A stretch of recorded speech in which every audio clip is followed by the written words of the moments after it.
Hello everybody, my name is Samuel, and today on 260 we are talking behind the wheel about one of my favorite engines, the 3800, which is one of the most popular engines in America ever, selling over 25 million units. We'll be talking about that all here today, behind the wheel.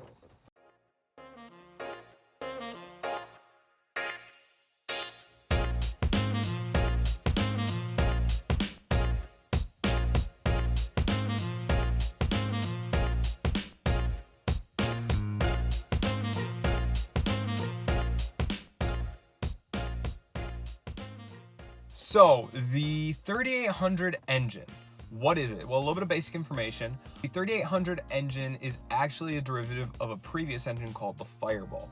The Fireball itself was also derived from another engine, actually, the Buick V8, the 215 small block V8 made by Buick. It actually had like about 300 horsepower output. It was very powerful, but it cost way too much to create. Especially since the government was pushing aluminum, there were a bunch of issues that happened throughout their experience there.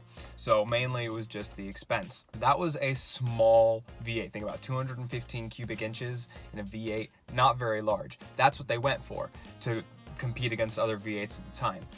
But they had a genius idea. They said, okay, so what about instead of a small V8, what if we just did a large V6 to output more or the same power?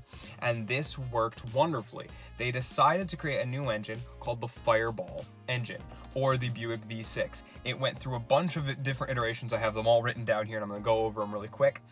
You have the Fireball 198, the 225, the Dauntless, the 231, the LD5 and the LC2, the LC9, the LC4, the LK9, the LN7, and the LG2 and LG3. Now these were all a bunch of engines created by Buick, except for the Dauntless engine, which was actually when they sold the engine to Kaiser Jeep. This was before the oil crisis, and then when the oil crisis came about, GM bought it back from the American Motor Company and then created more engines up until the LG3 when the Fireball legacy ended. Now this was a very powerful engine created to take the place of V8s, of powerful V8s, and it did just that. It was powerful. It was loud like a V8. It was just such an incredible thing that Buick had come up with, and everybody loved it.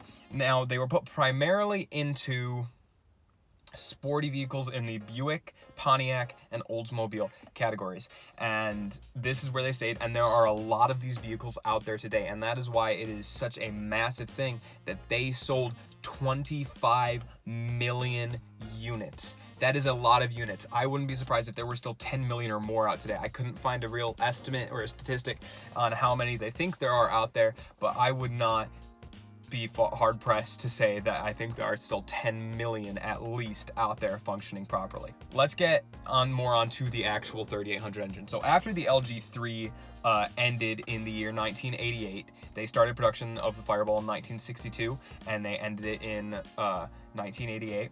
And in 1988 is also when they created the LN3, which is effectively the first iteration of the 3800 engine. Now, really quickly, what is the 3800 engine?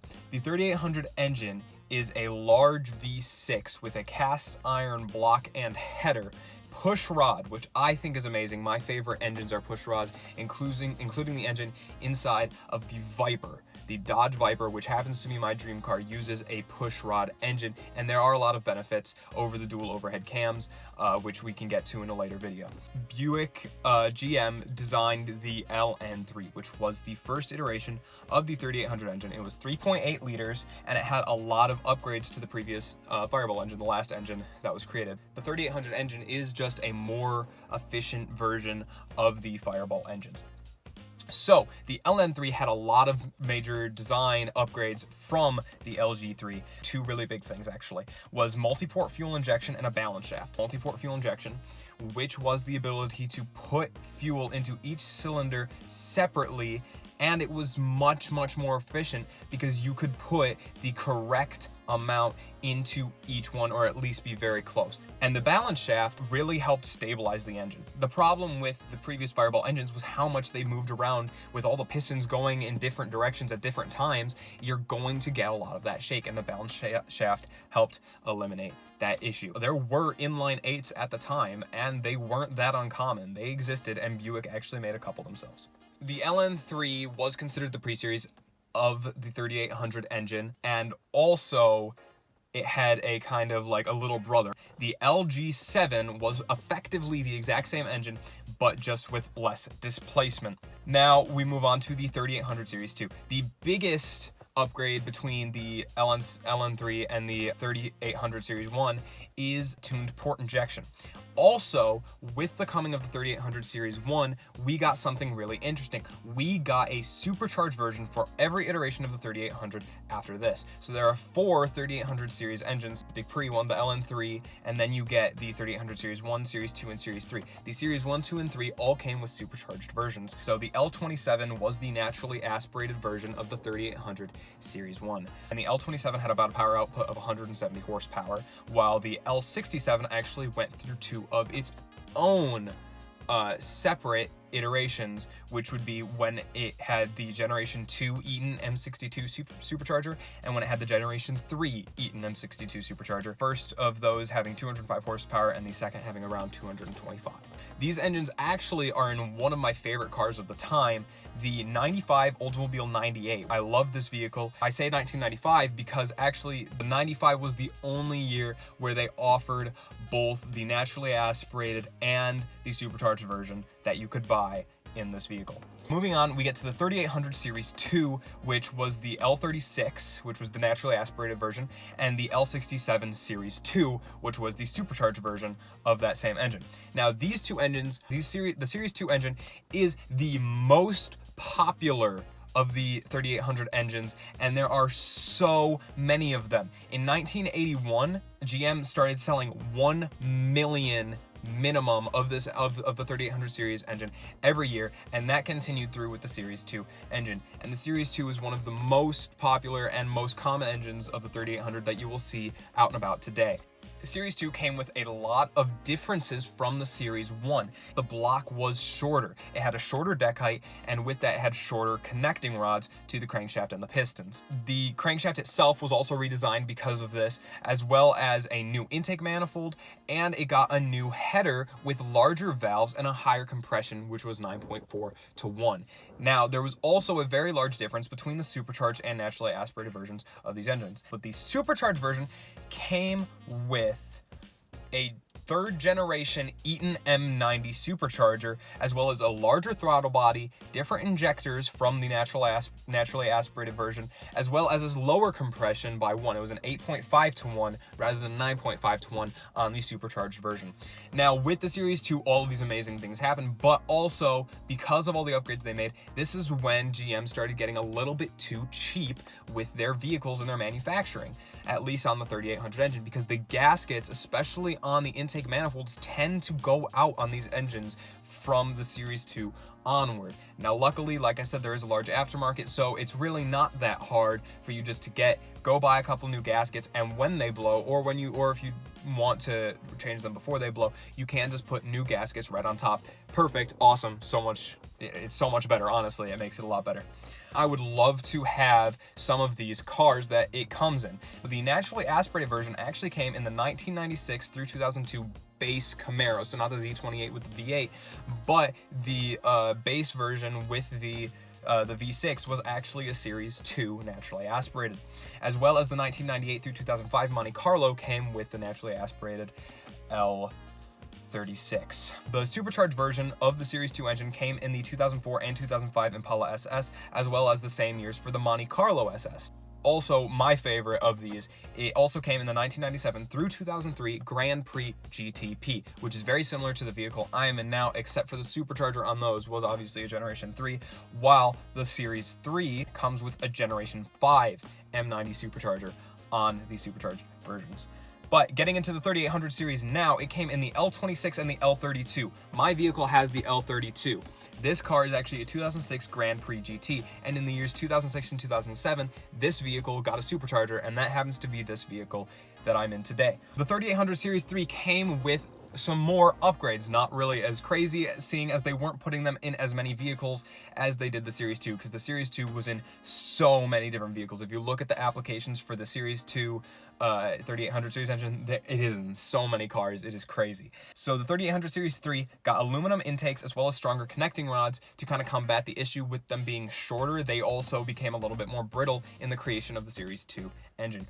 Now, the L26 had about 200 horsepower output with 230 pound-feet of torque, and it came in the 2004 through 2008 Grand Prix base model, which is the SE. The L36, the supercharged version, came with a Generation 5 M90 supercharger, like I said, and it had a power output of about 260 horsepower with 280 pound-feet of torque. Fun fact, that is why this channel is called 260 horsepower in the first vehicle I've ever owned. Fun fact. And it was found in the 2004 and 2005 Grand Prix GTP and the 2006 and 2007 Grand Prix GT. Fun fact, because in 2006 and 2007 and 2008, Pontiac, before their eventual demise, came out with the GXP, which was a replacement for the GTP. So they supercharged the GT models, and they took the GXPs and put V8s in them. That's awesome. Anyway, so that is really all I've got for today. That is kind of just a rundown of everything you have to know about the 3800 series engine. I want you to know, I personally think this is a fantastic engine. I've had so much fun with this vehicle. It is just, it's not like the fastest thing you will own by any means, but it is a ton of fun to drive, and I recommend anyone, especially if it's your first car, go ahead and grab one of these vehicles. It doesn't even have to be the supercharged version. You will get a lot more quickness with it, but even you could, it's not even that difficult to put a supercharger on it, and they do run kind of cheap at like $500. It doesn't break the bank to put a supercharger on this. I also want to talk to you today about eBay Motors. eBay is honestly great for buying car parts online, and there's a reason for that. I have bought several car parts online for this vehicle, including a tensioner that's coming here today, and I have never had an issue with it. And the reason for this is because eBay has something called buyer protection, and this is where if the product is not exactly as it was listed, you can contest it in eBay court, and then they will give you your money back for the product. eBay, obviously, you have the normal eBay that you buy off of, and then you have eBay Motors, which is actually a place to buy and sell cars. And it is a great place to do that because, I don't know if you've ever had this, but I certainly have. You go to look at a vehicle, you go to buy a vehicle, you go to trade a vehicle, any of the above, and you go there and either it's not the vehicle that they said it is, or it doesn't run like they said it would at all. Like if they say it runs perfectly, but then you go in there and you can tell there's an engine knock or something. Even if you buy the vehicle and then later find out that they were hiding something, you have like 30 days that they will protect you on their buyer's protection purchase program thing, whatever it's called. So if you want, I have a link in the description below that links to eBay and eBay Motors. If you use those links, it helps me out, especially if you buy something. I get a little bit of a cut of that, and it really helps me out. Feel free to go down there, check them out, go to eBay Motors, look what they're all about, go to eBay, see what kind of things they have. Maybe you'll find something that you want for your vehicle or any other need. So I hope you all have a great day, enjoy your life, and yeah,